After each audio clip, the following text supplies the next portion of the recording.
guess it would help everyone to hear me if I was turned on my mic. So to give you the context for the scripture reading that we just had this morning, Jesus is teaching somewhere in the region of Judea, probably around Bethany, which is kind of the last spot that Luke mentions he was in. And while he's speaking to thousands of people and he's healing people, a Pharisee comes along and invites Jesus to dinner. So Jesus accepts and they go to dinner together. And I imagine there's probably a few of Jesus' disciples, if not all the 12 disciples who are there with him. The Pharisee is there with some of his friends and no doubt some of his family as well. But the setting that we're in is a little bit more intimate than thousands of people. This is maybe a couple dozen people at the most. Definitely not the thousands that Jesus had been talking to earlier. And this dinner really doesn't go the way the Pharisee probably imagined it was going to go. I'm not exactly sure what he expected. I'm not exactly sure what he thought was going to happen. Maybe he wanted to, people to notice and see that, hey, I'm dining with Jesus, or rather, Jesus is dining with me. Get his 15 minutes of fame, so to speak. But what happens whenever they sit down to eat is Jesus doesn't wash his hands. And that's kind of a problem for the Pharisee, because he sees that as Jesus is now unclean. Jesus is in sin here. And the text says he's astonished at this. Well, why aren't you doing this? And Jesus uses this as an opportunity to go into a discussion with the Pharisee that later in pulls in another person at the table as well. And if I could sum up all of this into one word, all of this discussion that Jesus has, it's this: hypocrisy. What Jesus is going to deal with here between these two men and their discussion is hypocrisy. They want to look a certain way. These people that Jesus is dining with, they want to be seen as holy. They want to be seen as good. They want to be seen as righteous. But they're also not willing to let go of their own sin. They're not willing to change anything about themselves in order to be righteous and to be holy. So as we go into this lesson, I want you to do me a favor. When we go into this, don't think about the person next to you. Don't think about the other people in this room. Don't think about people outside of this room. Think about yourself. Think about yourself in this lesson. Put yourself in kind of the same situation that these people were in with Jesus. It's just you guys in a room. And let's look at this text together. When Jesus starts talking to the Pharisees, or to that Pharisee, he starts off in this way. Be careful, actions without heart are meaningless. Look at what he says there. But woe to you Pharisees, for you tithe mint and rue and every herb, and neglect justice and the love of God. These things you ought to have done without neglecting the others. Don't miss the forest for the trees. Have you heard that expression before? Don't miss the forest for the trees.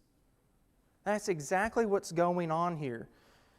Jesus is telling this Pharisee, part of your problem, part of hypocrisy's problem, is that you go through the actions without understanding why it is that you're doing it, or without caring, right? And by the way, Jesus has an entire sermon on this. He preaches it at least twice that we know of. We refer to this as the Sermon on the Mount and the Sermon on the Plains. Right? What is his whole thesis around that sermon? Unless your righteousness exceeds the righteousness of the lawyers and the Pharisees, you cannot enter the kingdom of heaven. If you really want to look at this point in more detail, go and read those sermons and what Jesus had to say about this point. It's not enough for you to just go through the motions. You need to understand what it is that you're doing. God's commands are rooted in the principles that drive the why. For example, in Mark chapter 12, Jesus is standing outside the temple and he's watching people come and give into the box before they go into the temple to worship. And as he's watching this, in comes this lady who gives 2 mites. And out of all the people there, Jesus points her out and praises her for what she did. 2 pennies isn't nearly enough to even pay the electricity bill for this building and keep the lights on. Why is Jesus calling her out? Because it wasn't about the amount that she gave, it was the reasoning behind it. You see, she understood that giving is an act of grace. It's an opportunity to show people God's grace. When we see God's commands and when we're following God's commands, it's not just to do them, but to understand the why. And the Pharisees and hypocrisy takes it a step further, right? It's not just that my actions are meaningless. I'm doing it because I want the praise. I want the attention. I want the recognition of the person. And that ought not be the motivating factor behind my doing acts of service. That should not be the reason that I serve God and follow His commands.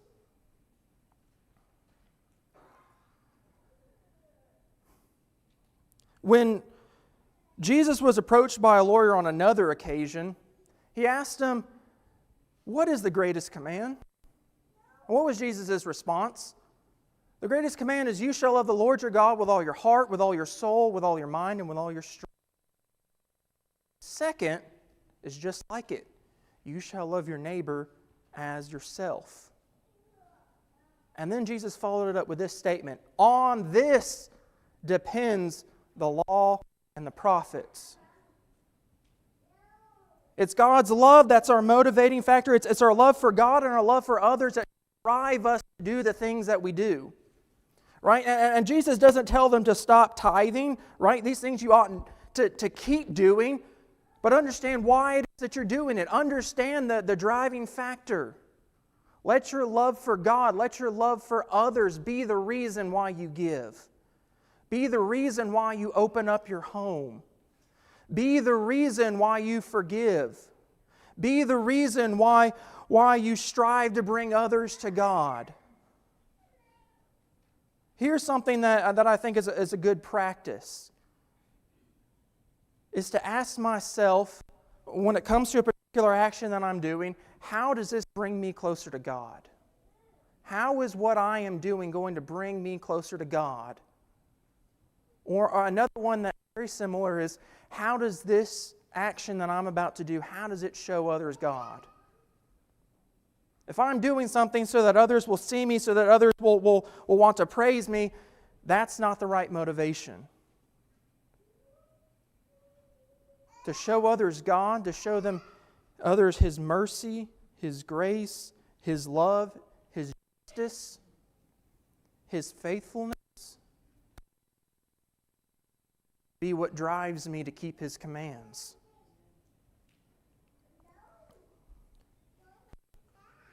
Then we see this from Jesus. Our example bears a serious responsibility. Look at what He said next. "Woe to you, Pharisees, for you love the best seat in the synagogues and greetings in the marketplaces." All right, and this is that outward show of, hey, everybody, look at me and look at what I'm doing. The reality of the situation is this: there are some people who will see through hypocrisy. There are some people who will believe that you're a good person. But there are others, in fact, I believe the vast majority of people will see that you aren't. They'll notice the inconsistencies. They'll notice the fact that you're hiding your sin. Let me ask you this question. What's the difference between a hypocrite and a sinner? All right, one's trying to hide his sin and one isn't. And so think about what the perspective of this is from someone outside the church, right? Someone that you're trying to bring into the church. If they come and they spend time around the congregation, they come to worship, they see you and how you act in your own home and throughout your own life. How are you any different than I am? The only difference between me and you is you're trying to hide who you are and I'm not. Right? Why should I change anything about myself if you're unwilling to change who you are? Do you see where hypocrisy might be an issue from someone on the outside looking in? What's the difference between us? The difference is you're trying to hide it. Me on the outside, I'm not. That's just who I am.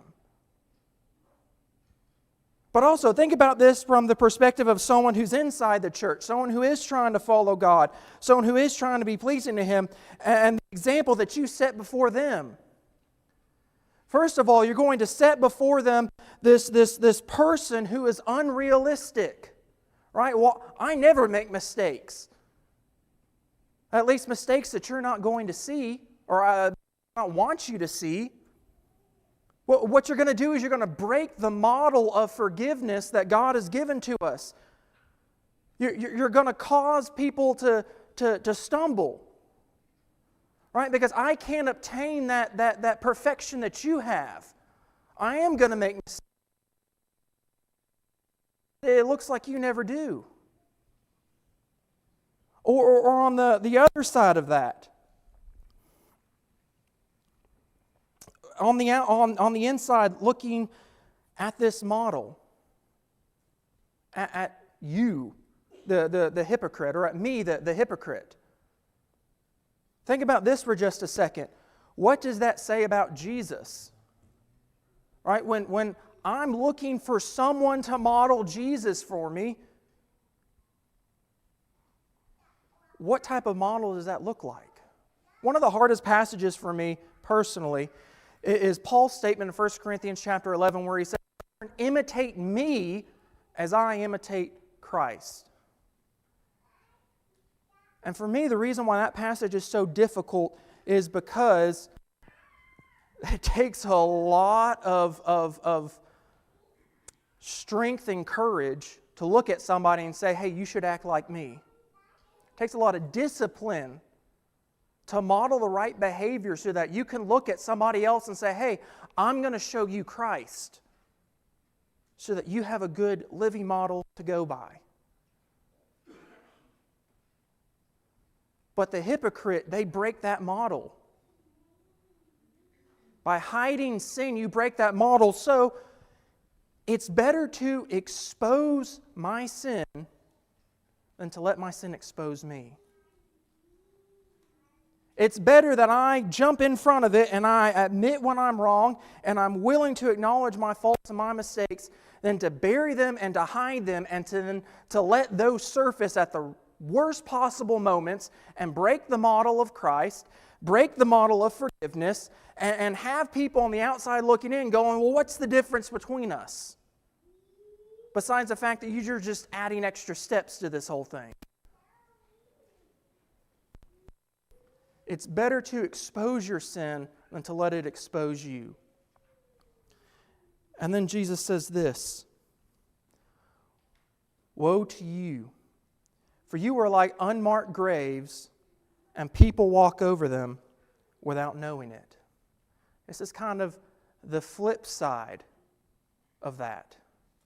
There are some people who are going to notice your hypocrisy. They're going to notice that you're not consistent in the way you behave versus the person that you want everyone to see. But there are some, however,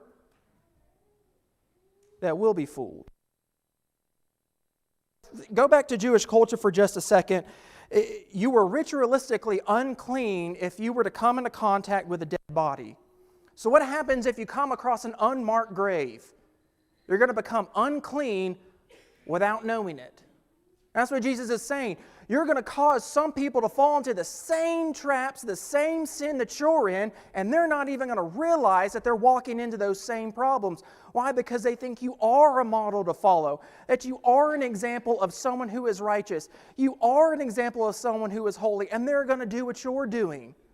And guess where it's going to lead them? Into the exact same problems that you have. You're like an unmarked grave that someone's going to walk over, and now they have their own problems because of you. The problem with that is by hiding sin, I can convince some people that they can never live up to the image of Christ. I don't think there's a single person in this room who believes that they are perfect. And yet, when we try to act like we are, when we try to hide our sins and our flaws, what is that saying to the other people around us? Well, if you want to be perfect, you got to hide your own sin. You got to hide your own flaws. Right? Do you see the inconsistency there? Do you see the problem with this?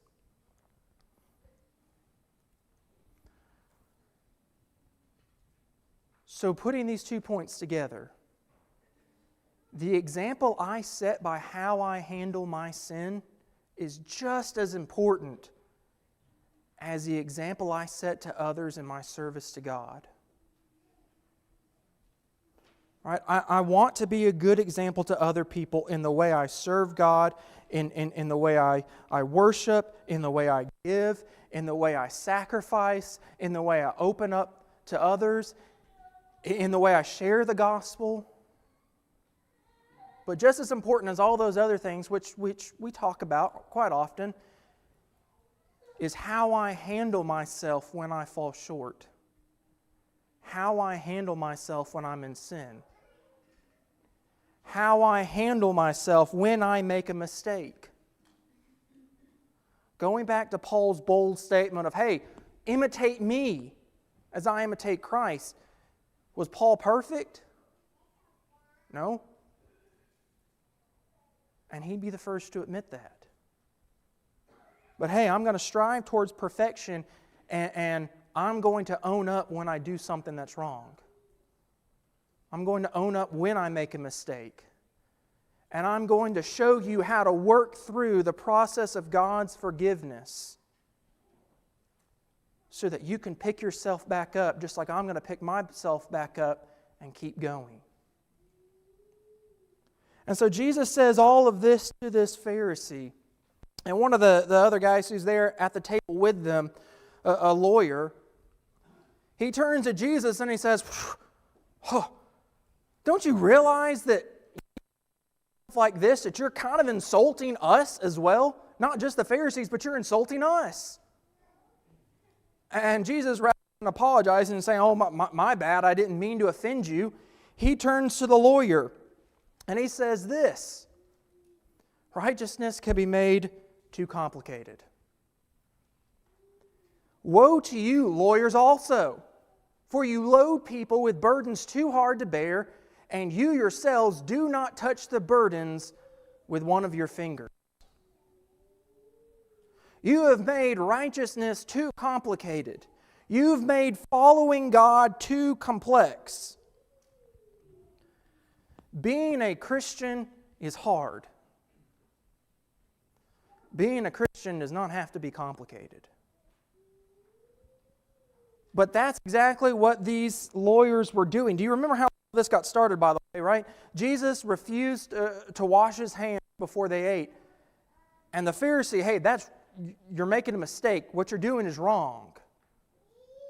What he's referencing is a tradition that the Pharisees had around holiness and cleanliness, where you had to wash yourself in order to be holy, in order to be clean. Nowhere was that actually something that was put into God's law and the law of Moses. Tradition that had been created at one point or another that the Pharisees held everyone to. In fact, we see Jesus having to deal with this a lot, having to deal with the different traditions that the Pharisees and the lawyers had created that were causing stumbling blocks to everybody else.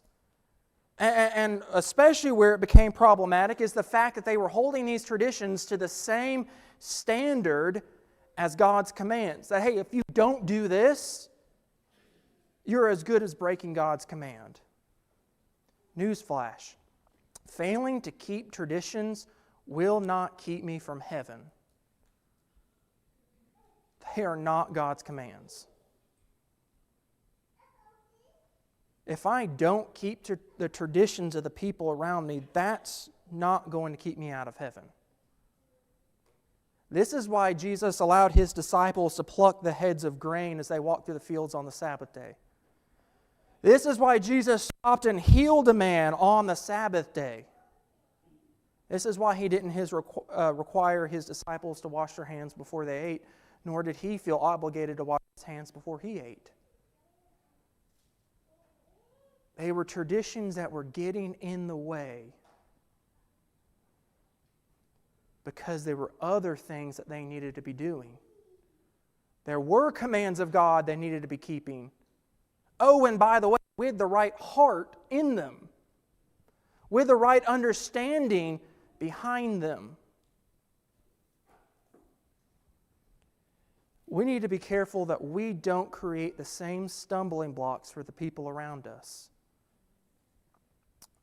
We too have a lot of traditions in the church today. Being in this building, one of them. Right? And I'm going to stop right here. Not all traditions are a bad thing. Jesus went to the synagogue on the Sabbath day to worship with the rest of the Jews. That was a tradition. But if a tradition makes a command too complex, too difficult to keep, you don't need to keep it. And you certainly don't need to push it on others. Do you notice how Jesus ended that statement, right? You add these burdens to people, you keep telling them they have to do all these things in order to be pleasing to God, and you yourselves don't even keep them, right? You don't even lift a finger to them. You have all these rules regarding how you act on the Sabbath. You have all these rules regarding how you give. You have all these rules regarding how you do one thing or another, and yet you yourselves are unwilling to carry them out. Why? Because they're way too many traditions and too much to do. Traditions in and of themselves are not bad things. But if they complicate God's commands, they become a bad thing. If they put a stumbling block in someone else's way, it's not healthy, it's not good. Because God's commands are more important. And really, how do you know when they're too complicated? When people can't live up to them. When you have so many traditions in place, when you have so many things that you have to do, that a lot of people fall short. They're there to be helpful and useful, not to put a stumbling block between you and God.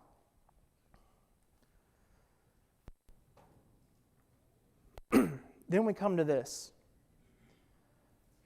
Refusing the messenger doesn't change the message. Woe to you, for you build the tombs of the prophets whom your fathers killed, so that you are witnesses and you consent to the deeds of your fathers, for they killed them, and you build their tombs. Therefore also the wisdom of God said, I will send them prophets and apostles, some of whom they will kill and persecute, so that the blood of all the prophets shed from the foundation of the world may be charged against this generation. From the blood of Abel to the blood of Zechariah, who perished between the altar and the sanctuary, yes, I tell you, it will be required of this generation. Just because you kill the messenger doesn't mean you get to ignore the message. By the way, just as a side note here, in the Hebrew Bible, the way that they organized the books of the Old Testament, 2 Chronicles was always the last book. In the 2 Chronicles chapter 24, Joash has Zechariah stoned in the temple. That's why he's saying from Abel, the son of Adam, all the way to Zechariah, which would have been the last book instead of Malachi, the last book that they would read. All of these prophets, what do they have in common, these ones that were killed? People didn't like what they had to say. So what do you do when you don't like what somebody has to say? You go after the person. Whether it's you go after their reputation, you go after their life, you go after their character, you go after the person. Why? Because if you can get rid of the person, then hopefully no one will stop to question whether they were right. Here's a truth about people in general. If you haven't figured this out already, we don't like to be wrong. I don't like to be wrong. I highly doubt being told that you're wrong either. But just because we refuse the messenger doesn't make the message wrong. Just because I don't like what someone has to say, or for that matter, if I don't like them, doesn't make them wrong. Part of the problem with hypocrisy is there's too much pride to admit when you're wrong, when you've made a mistake. That I can become too prideful that when someone confronts me with my sin, confronts me with a problem, confronts me with the need to change, I don't want to hear it. Because I don't want to accept the fact that I can make a mistake or I can be wrong. I have got to be willing to humble myself and admit when I'm at fault. We have got to be willing to humble ourselves and admit when we're at fault. Otherwise, we will become hypocrites. We will fall into the same issues that these lawyers and these Pharisees had, in that when I don't want to hear the message, I go after the messenger. How do you think Stephen died? How do you think James died? How do you think Paul died? How do you think Peter died? People didn't like what they had to say. And then finally, Jesus talks to the lawyers about, you're not just keeping yourself out of heaven, but you're keeping others as well. Woe to you, lawyers, for you have taken away the key of knowledge. You did not enter yourselves, and you hindered those who were entering.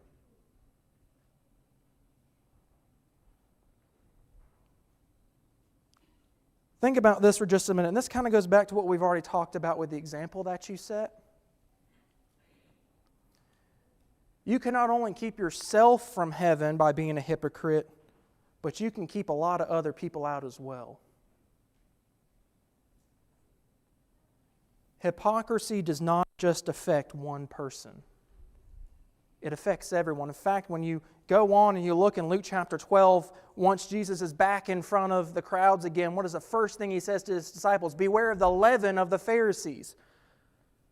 Translation, be careful. The lifestyle of acting like everything is okay, acting like you're good, acting like you're perfect, while failing to address your sin, that's infectious. And you can cause other people to fall away and to stumble as well. People who don't want to fix their sin oftentimes don't want you to fix your sin. Right? You see, it's easier whenever I've messed up and I've made a mistake and somebody comes to confront me about it to go, okay, but have you seen everybody else? Look at what she's saying over here. Look at how he acts over here. Look at what he does during the day. Right? And we start comparing ourselves to others, and that's okay as long as they're just as bad as we are. Because then we can use that to justify our own behavior and our own actions. They're not only keeping themselves out of heaven, but they're causing other people to stumble so that when their stuff is pointed out, they can point the finger back at them. Let me caution you with something. I should never be the reason someone else struggles with sin. Someone who is trying to model Christ in my life, as someone who is striving not only to get to heaven myself, but to take as many people as I possibly can with me, I should never be the reason someone else stumbles. I should never be the reason someone else walks into sin.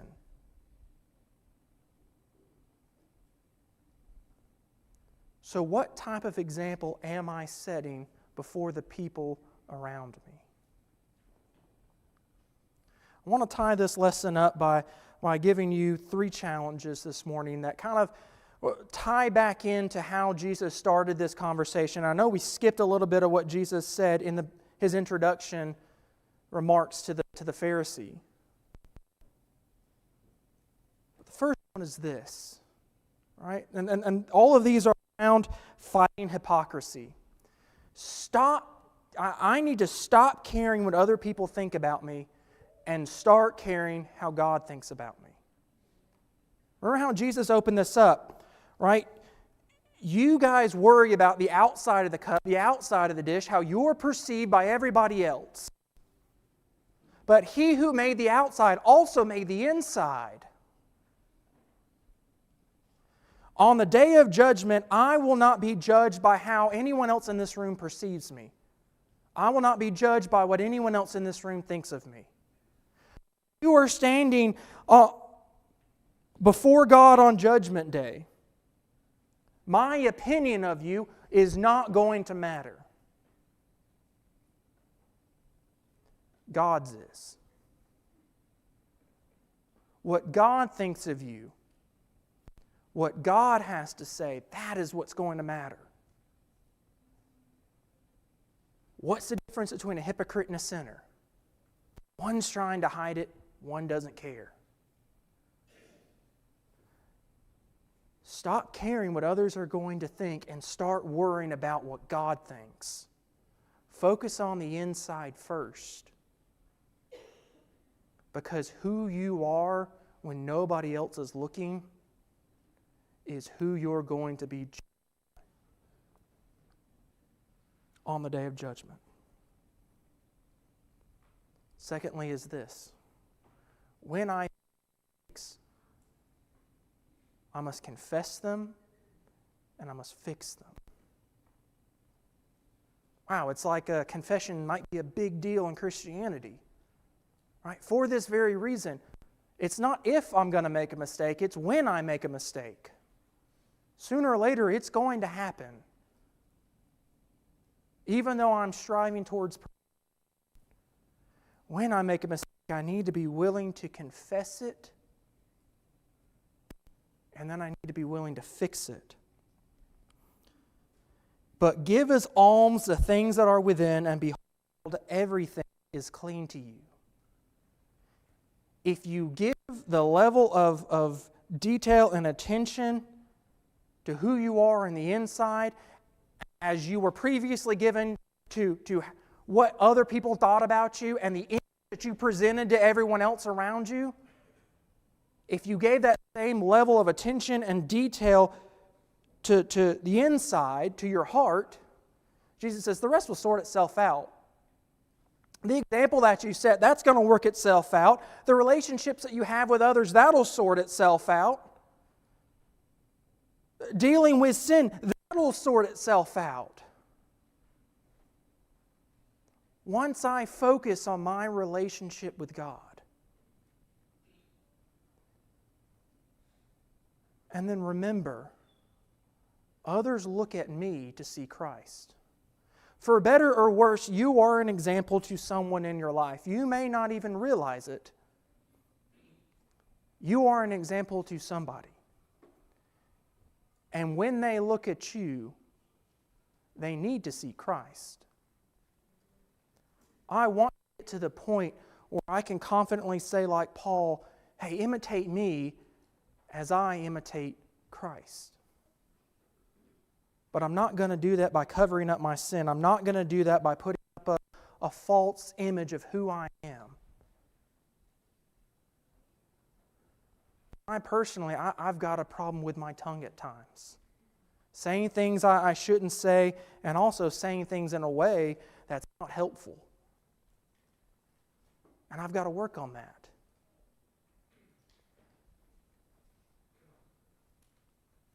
But it's how I move through that that's going to set the example of Christ.